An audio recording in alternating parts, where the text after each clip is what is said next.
These are the appropriate steps on hand washing to ensure that our hands are no longer contaminated and are free of germs.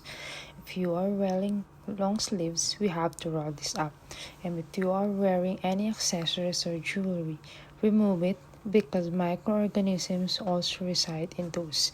Healthcare providers need to have clean hands when giving care to patients.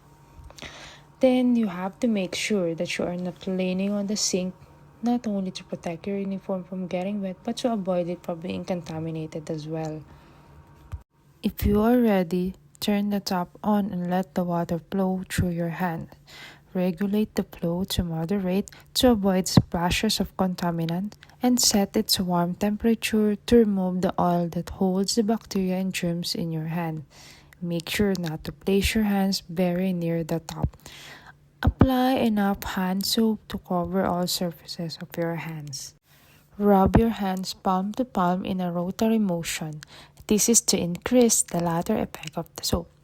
Let your right palm be over the back of your left hand, then move back and forth with your fingers are interlaced. Then repeat it with your other hand. This is done to ensure that the area between fingers is properly cleaned. Bring the back of fingers to opposing palms with your fingers interlocked. Aside from the four fingers of each hand, our thumb also holds bacteria and can spread infection. So we also need to rub our thumbs in a rotational motion. Keep rubbing your palm with your fingers. Do this to your both palms. Rinse well your hands under a clear running water.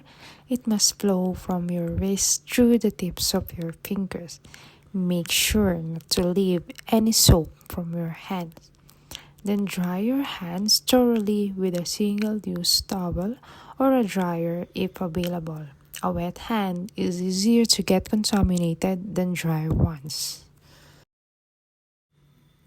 In turning off the top, do not touch it with bare hands. Use another set of towel. Never let any part of the sink touch by your hands after washing. Now your hands are clean and safe.